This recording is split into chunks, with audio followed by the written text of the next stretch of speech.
অন্যায় অবিচার অথবা যেগুলো দুর্নীতি যেগুলো ধরা পড়বে বা আমার কাছে ইঙ্গিতও আসবে, আপনারাই ডেফিনেটলি ইঙ্গিত দেবেন। আপনারা নিশ্চিত থাকেন প্রত্যেকটাই অত্যন্ত শক্ত হাতে এগুলো মানে আমরা দেখব এবং খুবই কঠিন খুবই কঠোর সিদ্ধান্ত নিব। প্রিয় নম্বর সেট করে বিকাশে সেন্ড মানি করুন ফ্রি। সবচেয়ে বেশি ফোকাস হবে এই ধরনের দুর্বৃত্ত যেন তৈরি না হয় তার দিকে, প্রিভেন্টিভ মেজারটাই বেশি নিতে হবে, সেটাই বেশি জরুরি। এরকম যেন আর ফ্রাঙ্কেস্টাইন যেন তৈরি না হতে পারে সেটাই। এবং এটার মূল কারণই হচ্ছে রুল অফ ল না থাকার কারণে। আপনি একজন ব্যক্তি বলল সব হয়ে গেল, আইন কানুন সব আপনি একপাশে রেখে দিলেন, তাহলে তো হবে না। আজকে আমি তো খুব ক্লিয়ারলি মেসেজ দিয়েছি যে আমরা রুল বেস চলবো, রুল না থাকলে রুল বানাবো, তারপরে আমরা সেই রুল ফলো করব। কিন্তু রুলের বাইরে যাওয়া যাবে না, আইনের বাইরে যাওয়া যাবে না, আইন বিধিবিধান এর বাইরে যাওয়া যাবে না। এটাই হলো ব্যুরোক্রেসির বিউটি। তাহলে কিন্তু আর আপনি স্ট্রেইট বলবেন স্যার এটা করা যাবে না, যদি কোনো বড় জায়গা থেকে কেন যাবে না, এই যে আইন, শেষ কথা, শেষ। ওইভাবে আমরা চলবো ইনশাআল্লাহ। আর আপনাদের সহযোগিতা লাগবে, আপনারা ইনফরমেশন দিয়ে হেল্প করবেন। আমাদের বিএফআইও কাজ করতেছে, আমরাও কাজ করব। আমরা তো এই জায়গায় কোনো অবস্থাতে বসে থাকবো না, ডেফিনেটলি। এটা তো আমরা খুবই স্ট্রংলি দেখব, এটা ডেফিনেটলি আমরা স্ট্রংলি কাজ করব।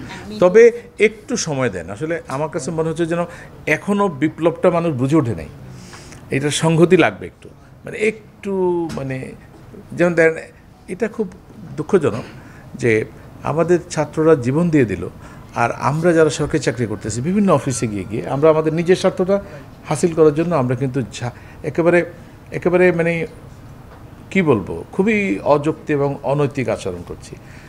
এখানে ঘেরাও করছি, ওখানে কাজ করতে দিচ্ছি না, এখানে সব জায়গায় এটা তৈরি হচ্ছে। তো একটু সময় লাগবে, মানে এগুলো যখন ঠিক হয়ে যাবে তখন আপনি শক্ত অ্যাকশনে যেতে পারেন। এখন তো দেখা গেল যে মানে বিভিন্ন জায়গায় আমার ওই ব্যাংকিং সেক্টরে এটা বেশি হচ্ছে, এখন ঘেরাও করতেছে, কাউকে বসতে দিচ্ছে না, কাউকে জোর করে সাইন করাচ্ছে।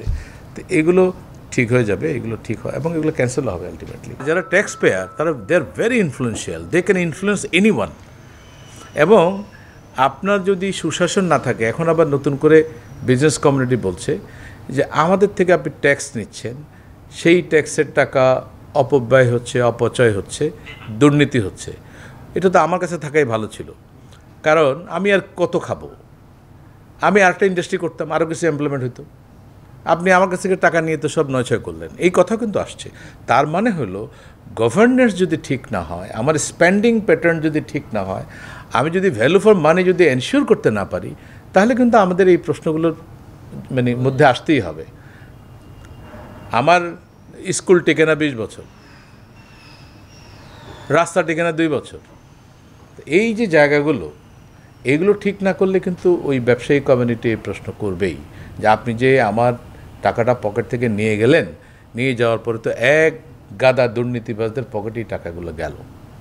তাহলে এটা তো আমার কাছে থাকাটা জাতির জন্য সেফ ছিল, কারণ আমি আরও ইন্ডাস্ট্রি করতাম, আরও এমপ্লয়মেন্ট জেনারেট করতাম, ওখান থেকে আপনার ইনকাম হয়তো ট্যাক্স পাইতেন, তারপরে তো এগুলোকে নিয়ে নয়। সুতরাং এটা কিন্তু মানে ওভারঅল একদম টোটাল গভর্নমেন্টের 360 ডিগ্রি অ্যাঙ্গেল থেকে প্রতিটা স্পেন্ডিং ডিপার্টমেন্টকে নিশ্চিত করতে হবে আমি ভ্যালু ফর মানি এনশিওর করছি, আমি আমার প্রায়োরিটি জায়গায় টাকা খরচ করছি, যেখানে খরচ করলে রাষ্ট্রের সবচেয়ে বেশি বেনিফিট আসবে সেই জায়গায় খরচ করছি। এই বিষয়টা নিশ্চিত করা লাগবে আমাদেরকে, তাহলে আমাদের জন্য আরও সুবিধা হবে।